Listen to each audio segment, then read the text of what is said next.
کا تعلق اللہ اور بندے کے درمیان ہے. ہم کسی کو نہیں کہہ سکتے اس نے روزہ رکھا ہے یا نہیں رکھا ہے، لیکن اللہ تو جانتا ہے. اور یاد رکھو ہر مسلمان بالغ عاقل مرد عورت کے اوپر روزہ فرض ہے. شرعی عذر نہیں ہے تو یہ معاف نہیں ہے. کتب علیکم الصیام، تمہارے اوپر روزہ فرض کر دیا گیا. جس نے لا الہ الا اللہ پڑھا ہے اس کے اوپر روزہ فرض ہے. حدیث پاک کے اندر آتا ہے جس نے بغیر کسی عذر کے روزہ چھوڑ دیا، رمضان المبارک کے مہینے میں بغیر کسی عذر کے روزہ چھوڑ دیا، نہیں رکھا، غفلت کر لی، سستی کر لی، ٹھیک ٹھاک ہے، نوجوان ہے، اس کے باوجود روزہ نہیں رکھ رہے صرف سستی کی وجہ سے. کچھ لوگ آ کر کہتے ہیں ہم اس لیے روزہ نہیں رکھتے ہمیں بھوک لگتی ہے. آپ میں سے کوئی ایسا بندہ ہے کہ جس کو روزے میں بھوک نہ لگتی؟ ہر کسی کو لگتی ہے. کچھ لوگ آ کر کہتے ہیں کہ حضرت اگر ہم روزہ رکھیں گے تو ہمیں پیاس لگ جاتی ہے. بھائی ہم بھی مسلمان ہیں، ہم بھی انسان ہیں، ہمیں بھی پیاس لگتی ہے. یہ کوئی عذر قابل قبول نہیں ہے. یہ عذر نہیں ہے کہ ہمیں بھوک لگتی ہے اس وجہ سے ہم روزہ نہیں رکھ رہے. جو بھی روزہ رکھتا ہے اس کو بھوک لگتی ہے، جو بھی روزہ رکھتا ہے اس کو پیاس لگتی ہے. اللہ رب العزت نے ایسے اجر تو نہیں رکھے. حدیث سناؤں آپ کو، واللہ لخلوف فم الصائم اطیب عند اللہ من ریح المسک او کما قال. اللہ کے محبوب قسم اٹھا کر کہہ رہے، اللہ کی قسم، لخلوف فم الصائم، روزے دار کے منہ کی بو، معدہ خالی رہنے کی وجہ سے جو منہ کے اندر بو پیدا ہوتی ہے، دانت صاف کرنے کی وجہ سے نہ کرنے کی وجہ سے نہ، معدہ خالی رہنے کی وجہ سے منہ کے اندر ایک بو پیدا ہو جاتی ہے. حدیث پاک کے اندر آتا ہے رسول اللہ نے فرمایا کہ اطیب عند اللہ من ریح المسک، اللہ رب العزت کو مشک کی خوشبو سے بھی زیادہ پسند ہے. الصوم لی وانا اجزی بہ، روزہ میرے لیے ہے، میں اس کو خود اجر دوں گا. اور قیامت کے دن جنت کا ایک دروازہ بنایا جائے گا جس کا نام ہے باب الریان. ریان اس کا معنی سیراب کرنے والا دروازہ. اور قیامت کے دن وہاں سے وہی داخل ہوگا جو دنیا کے اندر روزہ رکھتا ہوگا. جس نے روزہ نہیں رکھا ہوگا وہ مجرموں کی صف کے اندر ایسے کھڑے ہوئے دیکھتے رہیں گے کہ کاش ہم دنیا کے اندر روزہ رکھ کر آتے، نہ آج ہمیں عذاب ہوتا اور آج ہم انعام اور اکرام کے ساتھ یہاں سے چلے جاتے. یاد رکھیں، میں بار بار بتاتا ہوں، لا یکلف اللہ نفسا الا وسعها. اللہ رب العزت کسی جان کے اوپر، کسی انسان کے اوپر، کسی مرد کے اوپر، عورت کے اوپر ظلم نہیں کرتا. پہلے اللہ ہمیں طاقت دیتا ہے، اس کے بعد اللہ رب العزت ہمیں فریضہ عطا فرماتا ہے. غریب کے اوپر زکوٰۃ ہے، حج ہے، عشر ہے؟ نہیں ہے، طاقت نہیں ہے نا. پیسے آ جائیں گے، زکوٰۃ بھی ہوگی، حج بھی ہوگا، عشر بھی ہوگا. پہلے اللہ طاقت دیتا ہے. ایسے پہلے اللہ جسم کے اندر طاقت دیتا ہے. نابالغ بچوں کے اوپر روزہ فرض نہیں ہے. المیہ پتہ کیا ہے؟ المیہ یہ ہے کہ نابالغ بچے روزہ رکھ رہے ہیں. 10-11 سال کا بچہ، 8-9 سال کا بچہ روزہ رکھ رہا ہے، گھر والوں کو روزہ نہیں ہے. اللہ اکبر. اور خود آ کر بتا رہے ہیں ہمارے بچے کو روزہ ہے، ہم نے روزہ نہیں رکھا ہوا. یاد رکھیں، حدیث پاک کے اندر آتا ہے رسول اللہ نے فرمایا ہے کہ اللہ رب العزت ہر بندے کو معاف کر، کل امتی معافا الا المجاہرین او کما قال. فرمایا کہ میری امت کا ہر گناہ معاف ہو جائے گا، لیکن جو بندہ بغاوت کرے گا، علی الاعلان گناہ کرے گا، اللہ اس کو کبھی معاف نہیں فرمائے گا. اللہ رب العزت نے روزہ فرض کیا، ہم بازار کے اندر کھڑے ہو کر سگریٹ پھونک رہے ہیں، کوئی نسوار رکھ رہا ہے، کوئی وہاں پر کھڑے ہو کر سموسے کھا رہا ہے، کوئی پکوڑے کھا رہا ہے. ہم مولوی لوگ، ہم لوگ ڈنڈے سے اٹھا کر تو نہیں سمجھائیں گے نا. ہم نے ممبر محراب میں بیٹھ کر بتانا ہے یہ بہت بڑا گناہ ہے.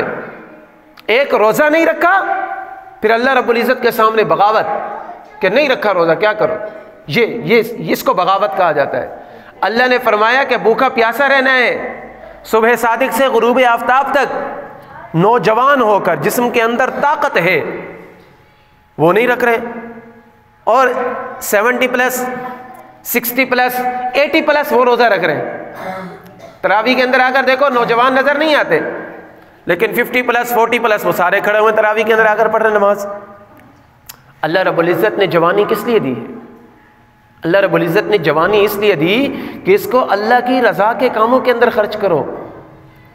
حدیث پاک کے اندر آتا ہے کہ جب کوئی نوجوان اللہ کے سامنے آ کر کھڑا ہوتا ہے، اللہ فرشتوں میں اس کے اوپر فخر فرماتے ہیں کہ دیکھو یہ میرا نوجوان، اس کو گناہ کے اوپر قدرت ہے، گناہ کے ماحول میں جا سکتا ہے، ہر جگہ جا سکتا ہے، سارے ماحول چھوڑ کر میرے گھر کے اندر آیا ہوا ہے۔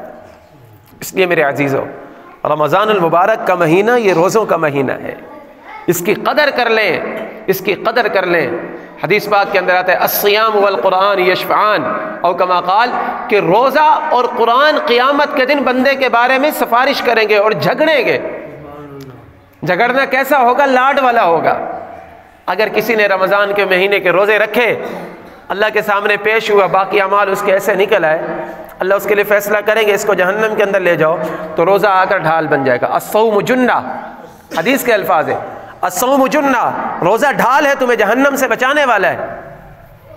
روزہ آ جائے گا کہ اللہ یہ تیرا بندہ، اس سے باقی گناہ ہوئے ہیں، لیکن جب میں اس کے پاس گیا تھا، رمضان کا مہینہ تھا، اس نے میرا اکرام کیا تھا، اس کو بھوک تھی، پیاس تھی، بیمار تھا، گرمی سردی سارے موسم ہونے کے باوجود اللہ یہ بھوکا پیاسا صبح سے شام تک رہتا تھا، اللہ میں تیرا مہمان تھا، اس نے میرا اکرام کیا ہے، میں تیرے اس بندے کے بارے میں سفارش کرتا ہوں، اس کو جہنم کے اندر نہ بھیج، اس کو جنت کے اندر بھیج دے۔ حدیث پاک کے اندر آتا ہے کہ روزہ جس کی سفارش کرے گا اللہ اس کو جنت کے اندر بھیج دے گا، اللہ اس کو جنت کے اندر بھیج دے گا۔ تو ہم جنت میں جانا چاہتے ہیں نا؟ جہنم وبئس المصیر، جہنم تو بڑا خطرناک ٹھکانہ ہے۔ اذا القوا فیہا سمعوا لہا شہیقا وہی تفور، اللہ فرماتے بہت برا ٹھکانہ ہے، پناہ مانگو اس سے پناہ مانگو۔ تو روزہ کب ہماری سفارش کرے گا؟ جب ہم رمضان المبارک کے روزے رکھیں گے۔ یہ رمضان اللہ کا مہمان ہے، اللہ کا مہمان ہے۔ میرے گھر میں، آپ کے گھر میں کوئی مہمان آتا ہے تو ہم اس کا کس طرح اکرام کرتے ہیں؟ رمضان کا اکرام یہ ہے کہ گناہوں کو چھوڑ دو۔ پہلا حق رمضان کا روزے رکھنا ہے۔ جب آپ روزہ رکھیں گے، ہم روزہ رکھیں گے، اللہ رب العزت خود ہمارے دل کے اندر تقویٰ پیدا فرما دے گا۔ جب بندہ بھوکا رہے گا تو اس کو پتہ چلے گا جن گھروں کے اندر فاقہ ہوتا ہے ان کی کیا کیفیت ہوتی ہے۔ ہم پیسہ ہونے کے باوجود، جائیداد ہونے کے باوجود، بینک بیلنس ہونے کے باوجود بھوک سے بلک رہے ہوتے ہیں۔ کچھ مریض ایسے ہوتے ہیں کہ وہ ظہر کے بعد برداشت نہیں کر سکتے، لیکن اللہ کو راضی کرنے کے لیے روزہ رکھا ہوا ہے۔ چھوٹے چھوٹے معصوم بچے اللہ کو راضی کرنے کے لیے روزہ رکھا ہوا ہے۔ تو جب ہم اس طرح روزے کے ساتھ رہیں گے تو قیامت کے دن روزہ ہماری سفارش کرے گا۔ اس لیے رمضان المبارک کا پہلا حق روزے رکھنا ہے۔ آپ کام کریں اس کے اندر، آپ نے مزدوری کرنی ہے۔ پہلے تو میں ہر سال کہتا ہوں کہ کوشش کریں 11 مہینے کما لیں، 1 مہینے کے لیے سیونگ رکھ لیں۔ اگر آپ مزدوری نہیں کر سکتے اس کے ساتھ تو 1 مہینے کے لیے سیونگ رکھ لیں۔ یہ عذر قابل قبول نہیں ہے کہ ہم مزدوری کرنے جاتے تو ہم روزہ چھوڑ دیں گے، نہیں نہیں، یہ کوئی قابل قبول عذر نہیں ہے۔ مزدوری کر رہے ہو، روزہ رکھو۔ یہ صورت ہو گئی کہ روزے کے بغیر اب اگر لبوں پہ آ پڑی ہے، جان پہ آ بنی، اس وقت تم روزہ توڑ سکتے ہو، لیکن بغیر عذر کے روزہ چھوڑنے کی اجازت نہیں ہے۔ یہ مفتیان اکرام نے یہ مسئلہ لکھا ہے۔ ہم اپنی طرف سے یہ فیصلہ نہیں کر سکتے کہ ہمیں شاید ہم سے روزہ پورا نہ کیا جا سکے۔ علماء اکرام نے یہی لکھا ہے کہ اس بندے کو روزہ رکھنا پڑے گا۔